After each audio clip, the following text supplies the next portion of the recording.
Assalamualaikum sahabat, salam sukses untuk kita semua. Jumpa lagi bersama saya Kiki di channelnya Si Kumis. Oke sahabat, pada kesempatan kali ini saya akan berbagi tips ya atau pengalaman cara mengatasi atau mengobati penyakit karat pada larva ikan lele ataupun pada bibit ikan lele. Dan caranya pun di sini sangat relatif mudah, gampang, tidak ribet dan hanya cukup Rp2.000. Penyakit karat pada larva ataupun pada bibit ikan lele itu akan sembuh dalam waktu yang singkat. Jadi buat sahabat yang mau tahu caranya, simak terus video ini, jangan skip agar sahabat paham. Oke sahabat, jadi ini ada salah satu kolam larva ikan lele saya, larvanya yang terkena penyakit karat. Dan yang perlu sahabat ketahui juga bahwa penyakit karat ini kalau kita biarkan dan kita tidak segera atasi, penyakit karat ini akan cepat menular ke yang lainnya ya, dan tidak menutup kemungkinan juga akan terjadinya mati massal. Dan saya sarankan juga di sini buat sahabat, kalau misalkan di antara sahabat ada kolam larva ikan lelenya yang terkena penyakit karat, itu keseluruhan airnya harus dibuang secara total ya, jangan sampai disisakan. Lalu nanti sahabat kolamnya bersihkan. Karena penyakit karat ini itu disebabkan dari kualitas air yang jelek ya, atau yang lembab. Dan penyakit karat ini biasanya akan datang ketika di musim penghujan ya. Jadi air kolamnya itu kurang tersinari matahari atau kurang terpapar sinar matahari. Jadi air kolam akan cepat rusak atau lembab. Itu akan menimbulkan penyakit karat pada larva ikan lele ya. Dan yang perlu sahabat ketahui juga, sebelum sahabat melakukan pengobatan, itu ada baiknya sahabat melakukan persiapan air ya. Agar setelah nanti sahabat sudah melakukan pengobatan, sahabat bisa langsung pindahkan larva ikan lele yang terjangkit karatnya itu ke air yang sudah disiapkan. Karena kalau misalkan sahabat pindahkan ke air yang baru atau air yang langsung dari sumur, itu akan menambah parah ya. Jadi pengobatannya pun akan sia-sia.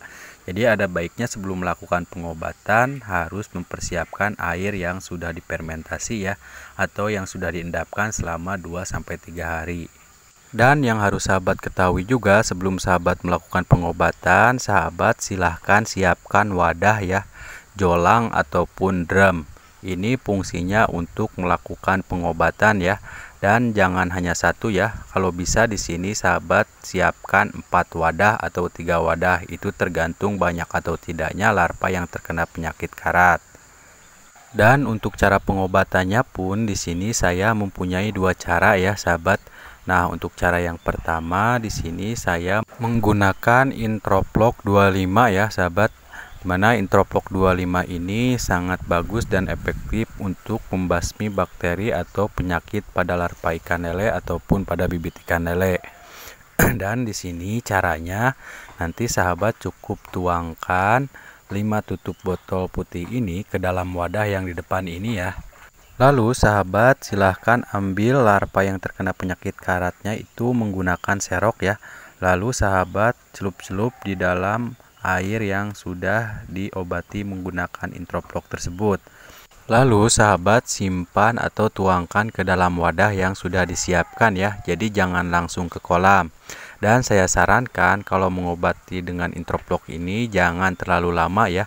Karena kalau misalkan terlalu lama kulit larva akan mengelupas. Dan sahabat juga di sini bisa menggunakan media Bak-Soltir ya. Lalu sahabat tuangkan aja larva yang terkena penyakit karat itu, lalu sahabat simpan dalam Bak-Soltir dan rendam selama 20 detik ya, jangan terlalu lama. Lalu sahabat simpan lagi ke dalam wadah yang sudah disiapkan. Ini untuk cara pengobatan yang pertama ya. Nah, untuk cara yang kedua, ini pengobatan yang paling efektif dan yang sering saya lakukan di kolam saya. Dan untuk medianya pun di sini masih sama ya sahabat, menggunakan jolang dan drum. Nah, untuk cara pengobatannya di sini saya menggunakan garam ya. Dimana garam ini juga sudah terbukti efektif untuk menyembuhkan penyakit karat pada larva ikan lele. Sahabat silahkan tuangkan aja garam secukupnya ya ke dalam wadah ini. Mau 1 bungkus, mau 2 bungkus, itu terserah ya, tergantung banyak atau tidaknya larva yang terkena penyakit karat. Nah, setelah garam dicampur ke sini, lalu sahabat aduk hingga merata ya, hingga itu garamnya semua terlarut di dalam air. Dan untuk penggunaan garamnya pun itu terserah sahabat ya, mau menggunakan garam grosok boleh, dan menggunakan yang beriodium juga itu boleh, tidak ada pantangan. Nah, setelah garam ini diaduk, jangan lupa sahabat juga tambahkan antibiotik ya. Di sini saya menggunakan jus daun pepaya. Nah, untuk menyiram ke dalam garam ini cukup sedikit aja ya, jangan terlalu banyak. Nah, setelah sahabat siramkan jus daun pepaya ini, jangan lupa sahabat juga harus mengaduk lagi sampai merata. Nah, untuk tahapan kedua, jus daun pepaya ini silahkan sahabat siramkan ke wadah yang sebelahnya ya. Ini diharuskan semua tercampur di bak yang sebelah. Nah, untuk daun pepayanya sendiri di sini saya cukup menggunakan 3 sampai 4 lembar aja ya, atau 4 pelepah ya. Nanti sahabat silahkan ambil aja 3 sampai 4 pelepah, lalu sahabat jus ya, mau ditumbuk boleh, dan ambil sarinya, jangan sampai ke bawah itu serbuknya. Nah, setelah bahan-bahan ini sudah siap, lalu kita bisa langsung melakukan pengobatan ya sahabat. Dan caranya pun masih sama ya.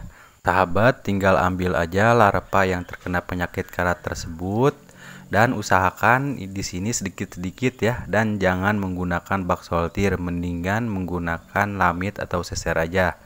Nah, lalu sahabat rendam sedikit ya, lalu sahabat kocok-kocok agar kotoran yang menempel atau bakteri yang menempel di larva tersebut itu semuanya hilang ya sahabat. Dan kalau misalkan larvanya tidak bergerak, itu sahabat gak usah khawatir ya. Biasanya dalam pengobatan menggunakan metode ini larvanya akan pingsan. Nah, setelah larvanya itu tidak bergerak, itu sahabat harus langsung angkat ya.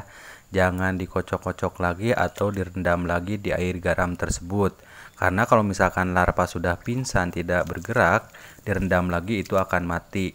Nah, setelah sahabat melakukan pengobatan di bak yang sebelah, itu saya sarankan sebelum disimpan ke dalam wadah yang sudah disiapkan, larva tersebut harus direndam lagi di dalam antibiotik ya, di jus daun pepaya itu, agar larvanya bisa sehat kembali seperti semula. Dan penyakit atau bakterinya itu tidak terbawa lagi ke kolam yang akan kita taruh benih tersebut ya sahabat. Itu artinya kita harus bilas dulu di dalam antibiotik ini. Jadi untuk menghindari bakteri atau penyakit tersebut bisa menempel lagi di kulit larva ikan lele. Dan saya sarankan juga di sini untuk melakukan pengobatan penyakit karat pada larva ikan lele ataupun pada bibit ikan lele, itu jangan dilakukan di pagi hari ya sahabat. Karena nanti kalau misalkan sahabat melakukan pengobatan di pagi hari dan sahabat langsung pindahkan larva ini ke kolam yang sudah disiapkan, itu kurang efektif ya, dan akan membuat larva ikan lele itu akan menjadi stres ya kalau sinar matahari langsung masuk ke dalam kolam. Jadi usahakan untuk pengobatan penyakit karat ini dilakukan di sore hari ya, atau di malam hari. Jadi nanti setelah kita melakukan pengobatan, kita taruh langsung ke dalam kolam pun itu tidak akan apa-apa ya. Tapi ingat, air kolamnya itu air yang sudah disiapkan, jangan menggunakan air yang langsung dari sumur. Dan jangan lupa juga ya sahabat, setelah sahabat melakukan pengobatan, itu ada baiknya larva ikan lele dipuasakan selama 24 jam ya, berturut-turut, jangan dikasih makan. Dan ini larva yang setelah diobati ya sahabat. Sahabat bisa lihat sendiri, ini larvanya sudah mulai lincah kembali ya. Dan kotoran yang menempel di tubuhnya pun itu sudah terlepas ya sahabat. Oke sahabat, jadi sekian dulu video dari saya. Semoga bermanfaat. Assalamualaikum warahmatullahi wabarakatuh.